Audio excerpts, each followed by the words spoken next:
Hello, salespeople. I'm going to share something with you today that might surprise you. When we ask sellers, why did you lose a deal that you thought you were going to win? Overwhelmingly, and this is true across industries, we hear the competitor was cheaper, it was because of price, we were too expensive. I've got bad news for you.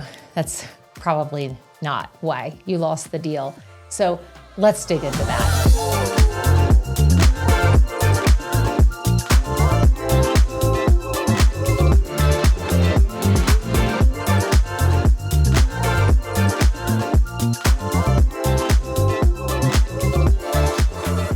In this video, I'm going to share with you why sellers usually think that they lost because of price when really they didn't. What's really going on with buyers and what they really want. And finally, of course, how we as sellers can learn to take price off the table throughout the sales process and instead get the clarity that we really deserve about what's really going on and how buyers are making decisions.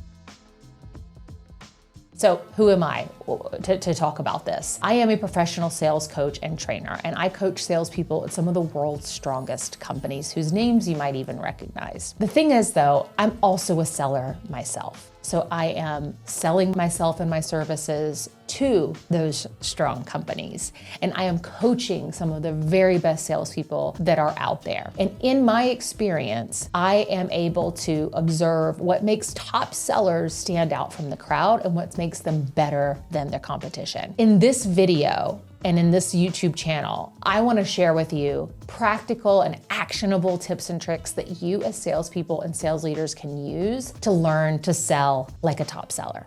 So let's get into it.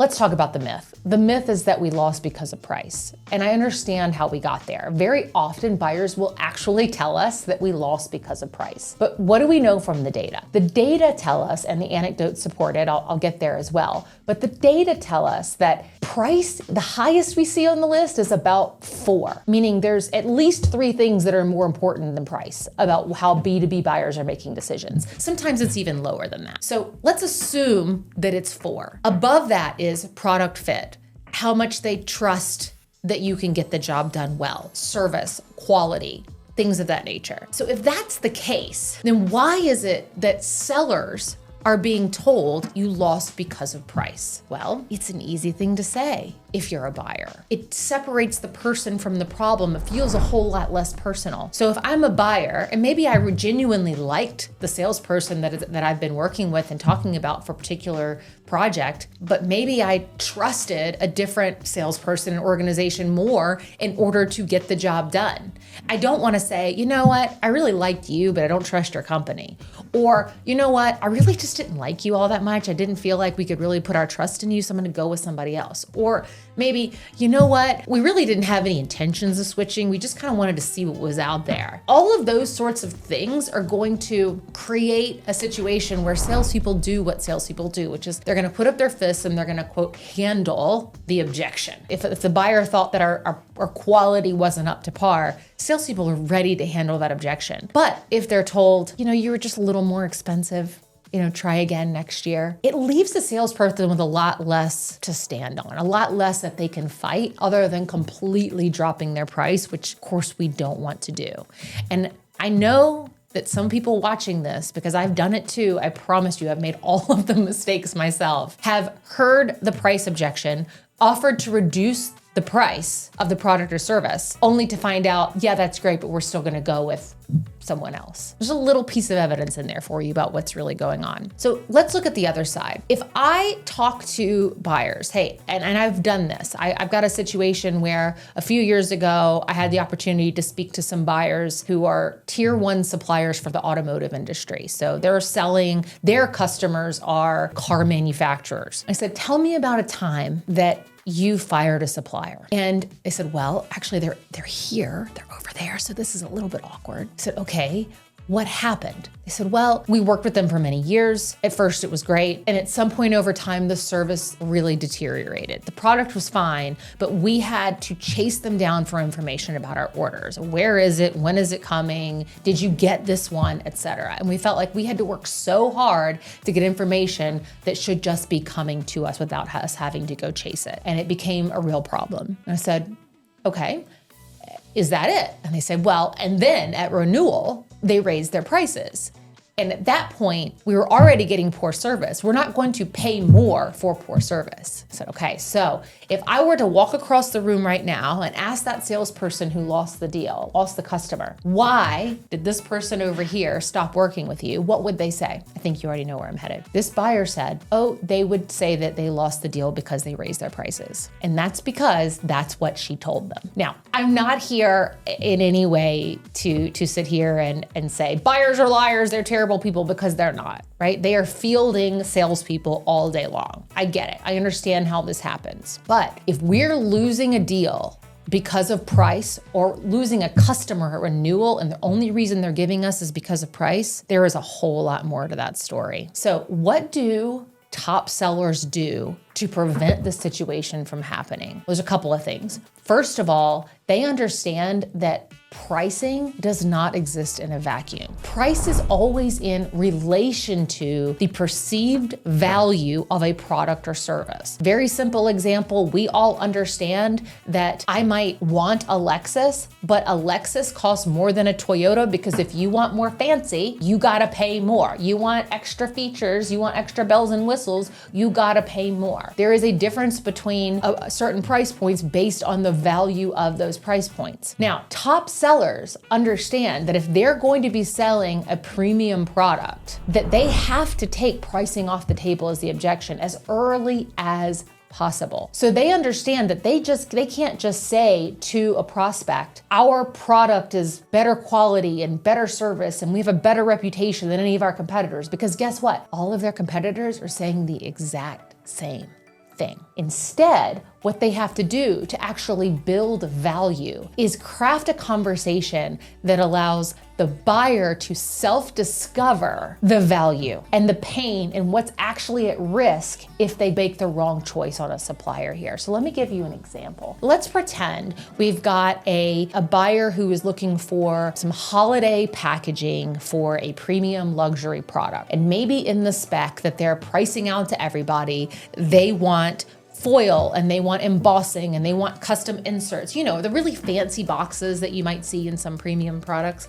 That's what they want. So let's pretend that's what they want. They give the specs to everybody and all of the salespeople come back with relatively similar quotes. They can all source the materials. They can all, put this together for a relatively similar price point. Some might be a little bit more, some might be a little bit less, but only one salesperson actually digs in to understand, how are these boxes going to be stacked in transport? How well do they need to stand up to temperature swings in transport or on site or in warehousing? What happens if this box gets knocked off a retail display? If that happens, do we need to make sure that it absolutely cannot pop open? And so by digging into all the things that could go wrong, that one salesperson who demonstrated their expertise and demonstrated their value by asking really hard questions that maybe the buyer hadn't even thought about, that salesperson who caused the buyer to go back and rethink maybe how they're clasping the boxes closed and what materials they're using for durability,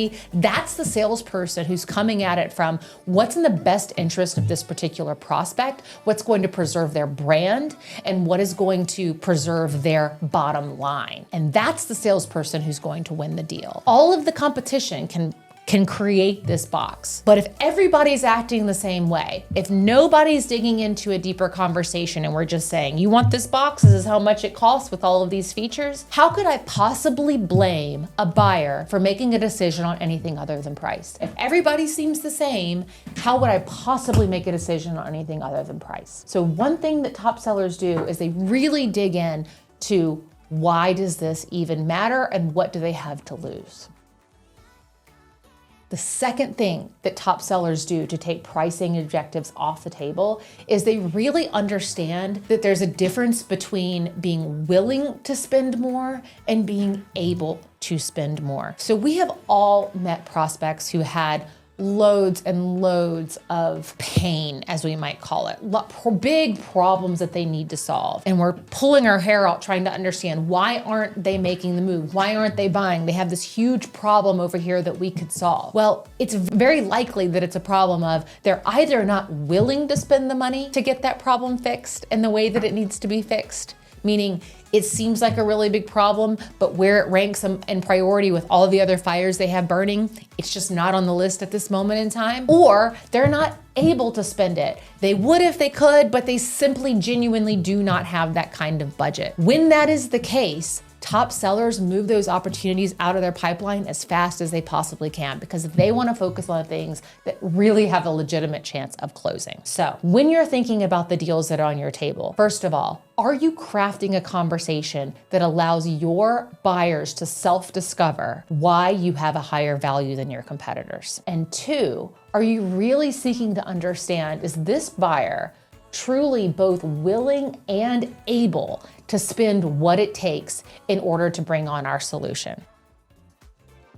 If you found this helpful, please like and subscribe and turn on notifications so that you can find out when new episodes are released. We can build this channel together, and I would like your help. If there are sales challenges you would like me to talk about, send them to me either through my LinkedIn, you can send me a message, you can go to my website and submit a contact form and tell me what question you want answered. Otherwise, share this with your friends who you think might be able to use the tip, and I will see you next time. Remember, great salespeople are not born. There's nothing magical about the world's best salespeople. They're raw, born with ability. The world's best salespeople, they are trained, and I train them.